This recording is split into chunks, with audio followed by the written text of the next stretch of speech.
going on, everybody? Mike McIntyre here from All Things Sports, bringing you another brand new video. And today I thought I'd give you a 2025 tour of the garage studio. I initially did the renovation of this project back in 2021. There's been a few updates since then, so I thought I'd show you what the garage looks like in 2025. So let's get into this brand new video.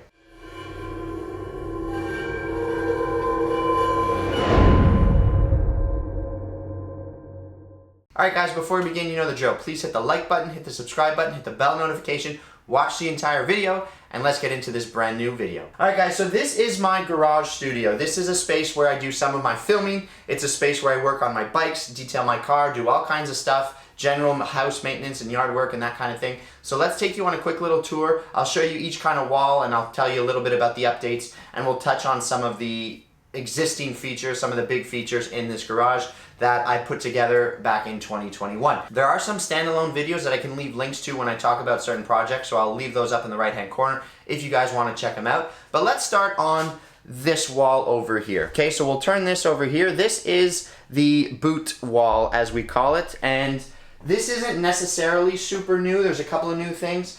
But the boot wall was something that I wanted to do back when I first did the project because I had all my soccer cleats and I wanted a way to display them. When I was living at my parents' house when I was younger, they were in the garage, but they were just kind of piled up and they were a mess. I thought I would sort of give them a nice display, and this was one of the best, most efficient, clean, organized ways that I thought I could do it. Since the initial review, there are a few new boots up here, but I'm not going to take you through all of them, but we have like 30 or 32 pairs or something like that, dating back to the oldest pair is 2006. So this collection is almost 20 years old, dating back to the oldest one.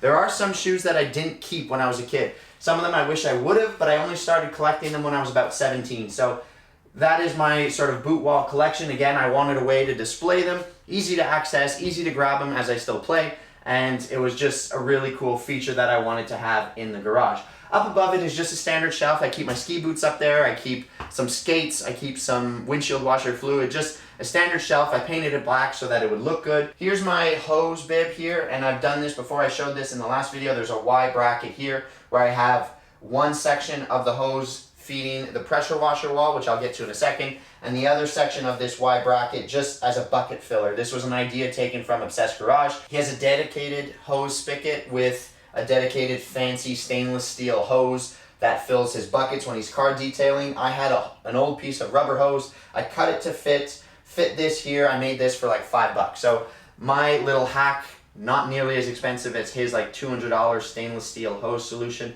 but it does do the same job. This is new underneath. So after I first did the garage, I wanted a quick, easy way where if I got some water to splash up on the wall, I just wanted to be able to wipe it clean without worrying about the drywall getting wet. So these are very thin pieces of aluminum.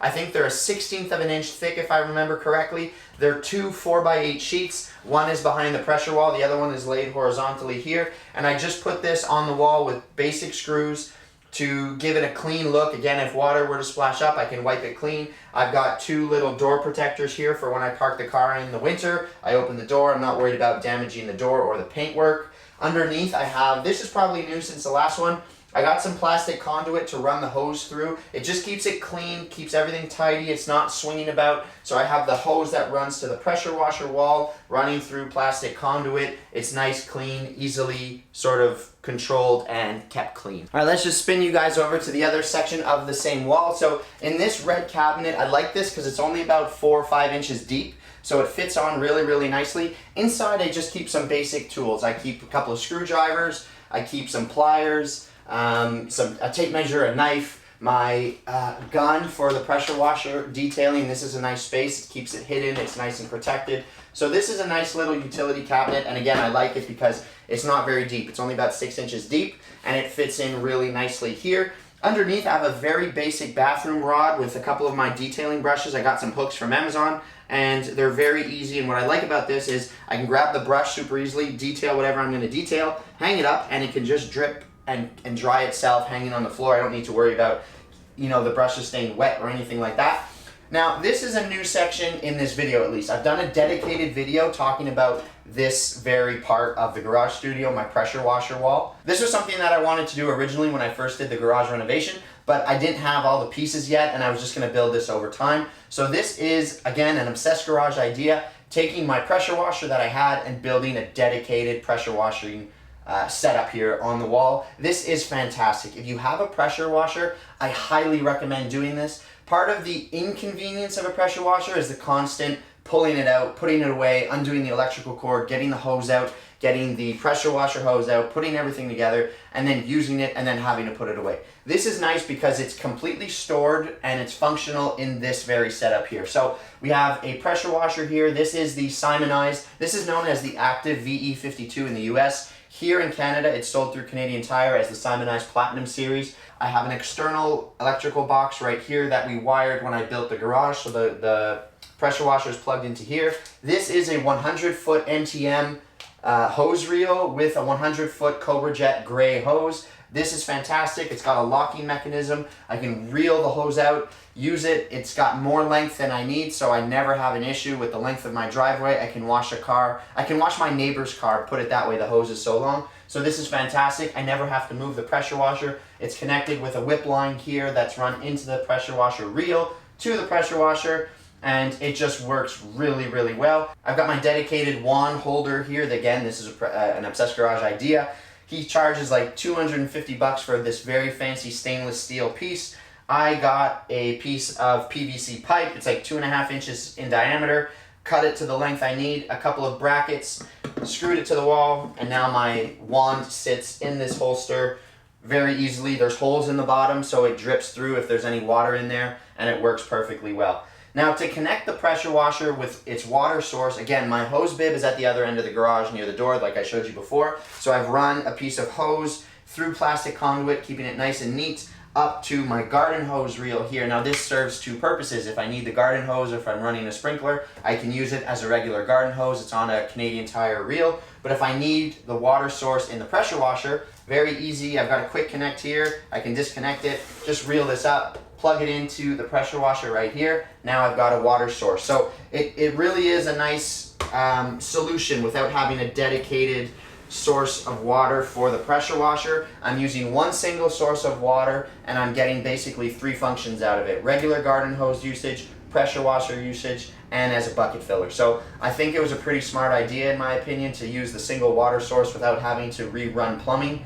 and I'm getting all of the different setups that I possibly need into this pressure washing setup. So this is really good. I highly recommend it. Again, I did a video detailing all of this stuff. Alright guys, so this wall here is probably the least glamorous wall, if you will. This is just basic everyday tools. So I've got a pegboard system here. I had this before, painted it. The only new thing really on this section, other than a couple of tools, is down below here. Again, I've got this stainless steel galvanized piece of aluminum that I cut to fit underneath here. And again, the idea is if any water, if I'm cleaning something in here, washing the floor, whatever, if any water splashes up onto the lower portion of the drywall, I'm not too worried about it getting wet. It can just drip down the piece of aluminum. It won't rust, and I can just wipe it clean with a cloth as well. So on this wall, again, just basic sort of everyday household tools.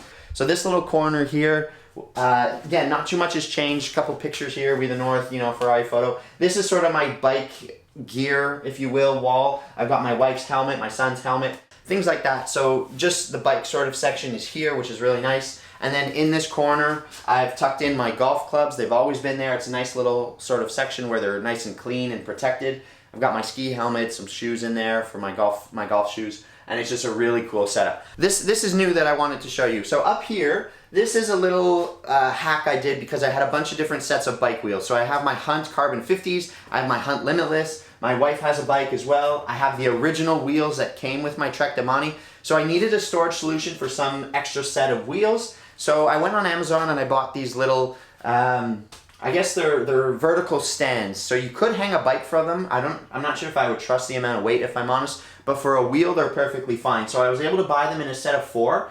I got a piece of leftover plywood, painted it black, screwed the brackets into the plywood, and then I put the piece of plywood to the wall itself. So now I've got wheel storage solution up here. It's out of the way, but it's easy to access if ever I need to get the wheels down. So that is new, and it's a really clever solution in my opinion. It works really, really well. You can see just behind my bike over here, there's a couple of bags up there with hooks. So I've got like tennis rackets and squash rackets and things like that in those 2 bags. You can see them just behind the wheel. All right guys, so let's talk about the back wall. This was the sort of starting point for the initial garage renovation back in 2021. This wall was going to be the key feature here that everything was sort of going to rest on, if you will.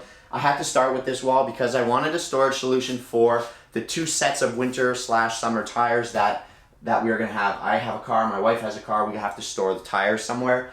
So I wanted something that could support the weight, get them out of the way, and really sort of be the best possible storage solution for this garage. So I went with these New Age Products Pro Series shelves. These are, I tried really hard to get them to sponsor the series back in 2021. They weren't going to do it. I've done a dedicated video since then, in addition to the garage studio renovation rebuild, and I'm showing them off again. They are a fantastic product. I would buy them in a heartbeat. The only thing is you need to make sure that they're installed correctly. So in order for these to support the weight of all of those tires and rims up there, we had to rebuild this back wall. So there's a ton of studs in there. There's 4 different 2x4s on the right hand side, 3 attached together in the middle, 2 on the left. We just completely rebuilt the wall in order to support the weight. I had the shelves beforehand, so I knew exactly where I needed the braces and the supports. Right now I've got my winter tires up there, my wife's summer tires, which I'll have to switch on probably this weekend. I've got an extra storage bin up there. I have some soccer balls. I've got some winter car things. So it's a really good storage solution, and it can support the weight, and it's out of the way, which is nice, and I trust it 100% because, again, we rebuilt the wall in order to support the weight that was necessary. Underneath, I just have a Canadian Tire shelf. This is great. I keep my Ego charger on here with the portable light from Ego as well. Some garbage bags, some just extra shop towels, some little things there. I've got my TV. This has changed since the original renovation project back in 2021. I had a smaller one, but I was able to just get this one from a friend of mine. So we were able to put a 50-inch TV in there. It fits in perfectly. I can't go bigger even if I wanted to, but the 50-inch TV works great. So when I'm in here working on things, I can have YouTube on, listen to music, whatever. So I've got a 50-inch TV now. It was a little bit smaller. It was like 32 inches initially. I didn't have this workbench at the time. This is great because it folds down in the winter. I can keep it flat. If I want to stand it up, I can have it fold out. So this is great just to give me a little work surface. I've got my snowblower stored now because it's springtime, so I'm not going to need that anymore. I've got the snowblower underneath. And then on this side over here, I have all of my bike tools. This is nice because I had a little bit of extra pegboard left over, and I wanted my bike tools that were out, easy to grab, organized, so I've got them on that wall there. Over here on this side of the cabinet, this cabinet's from Mastercraft from Canadian Tire, and they make these magnetic shelves that I'm able to sort of just attach to the outside here, which is great. So I have shop towels, I've got a bunch of different bike products, degreaser, some chain lubricant, I've got some extra tubes, just different bike accessories when I'm in here working on my bikes. So that's really good. I've got the Ego charger back here, the single stage charger. This is a dual charger. I've got my stool for when I'm working on things. So really unique solution here. Inside the cabinet, I try to keep this as organized as I possibly can. This is mainly car detailing stuff. The top shelf is kind of the junk shelf, if you will. I've got some extra shop towels, some golf balls, some gardening gloves, work gloves, extra pedals for my bike, just things like that. This shelf here is really the car detailing shelf, so I've got all my microfiber towels, all of my product that I need. The second shelf here, again, I've got my organizer for all my different fasteners, screws, nails, things like that. All the Ego batteries are in there. Some extra household DIY products like WD-40, things like that. And then on the bottom, I've got my shop vac. I keep my leaf blower and all of my detailing buckets as well. So it's relatively organized, and it keeps everything nice and tidy and neat. So it's clean, it's put away, and it's not out and a big mess. So that's really good. The last thing I want to show you is the ceiling. All right, guys, so this is a bit of an awkward angle because I'm just going to try and talk and show you everything that you need to see. So initially, when I first built this, I just wanted a place to store some extra items like skis and things like that. So I had these T-brackets from Home Depot, and I makeshifted like my own homemade rack. Since then, this is brand new. I installed these like 3 weeks ago. I've got this new system that stores organization totes or buckets or bins or whatever. So I've got 4 of them up there, and they're in this bracket system that are mounted to the floor joists inside this garage here. So I'm able to put the bins in and out. I can slide them in. Inside I've got, you know, different things like extra electrical cables, my Christmas lights for the winter. I've got my winter boots in there, my wife's winter boots. So just really good storage solution, things that I'm not necessarily getting down every couple of days, things that I only need every couple, you know, every few months or things like that.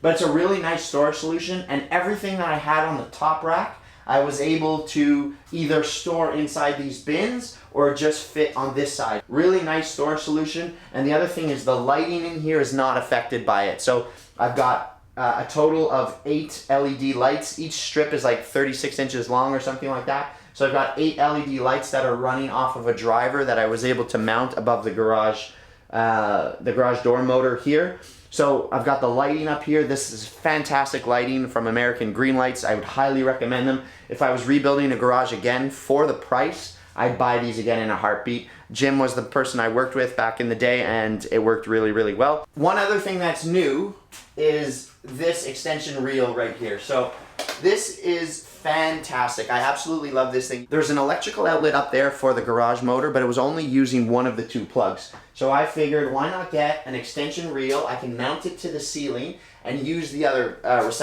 part of the receptacle. So this is plugged into the receptacle that I have up there, and I've got 3 outlets on this extension cord. It's 60 feet long, and I think it's 15 amps if I'm not mistaken. It's heavy gauge wire, and you can see there's 3 different outlets here, and it's illuminated, so I know which one is being used. And it's 60 feet, so I can get to the end of my driveway. If I'm cleaning my car, for example, with my shop vac, I can just pull this down, pull it out, use it when I need, and it automatically plugs back up. Really, really handy solution in my opinion. It works extremely well. I got that on Amazon. Again, I can leave a link to it if you're interested. I would highly recommend that. I've got power basically to any corner of the garage, and because it's mounted to the ceiling, it's out of the way and very easy to access. The other thing up here on the ceiling is obviously the bike system here, the racks. My wife's bike is still downstairs on the winter trainer, but we do have 2 bikes up here normally. So this one's mine and my wife's is hanging just next to it. This is a fantastic system. I'd love to get another bike in the near future, so I'm probably gonna mount that one right here. And again, absolutely maximize the space that I have available in here. There's really not much extra room, but this is really unique. So the way this works is it's quite a simple hoist. It's just a pulley system with a cable here, a string, and it's got an automatic latch in there that locks this so it can't fall on you. So I just pull the string a certain way, and now I can lower the bike down and use it as necessary. It's a really great storage solution, very easy to mount and get out of the way. The way we mounted this is pretty simple. I had a piece of 1x3, if I'm not mistaken, and I screwed it to the joist. I put the bracket to the piece of wood, and it can support all the weight that any bike would really need. And it's super easy to lift, get out of the way. I don't need a ladder to get up and down. It's just a really easy storage solution. And I can get my wife's bike up there. She can get it down. Eventually, probably have my son's bike up there as well. So it really is a super unique system and very efficient. Again, I can just pull the cord up, lift it out of the way so it's off the floor. It's high enough. I have the height in this garage, which is great, so that if I park the car in here, it's not in the way. And then you just simply wind up the extra string and get it out of the way. And it's a really, really good system. So I really like this. I'm probably going to get another bike in the near future, and again, I will just have it mounted right next to it. I've got another spot where I could probably get another bike up there, and it's out of the way and it hangs really nicely. Alright guys, so that pretty much wraps up the 2025 All Things Sports Garage Studio tour. If there's any questions that you have on a product or something that you see in here that you're interested in, just leave that comment down below. I'll always get an answer out to you. I can't think of too many things that I would change. In fact, off the top of my head, right now, there's nothing I'd change. For everything that I'm interested in, I've got it in here, and I'm just a really, really big fan of this space. So if you guys have any questions, leave those down below in the comment section. Mike McIntyre, All Things Sports. I'm signing off for now. I'll catch you guys in the next video. Till then, take care. Peace.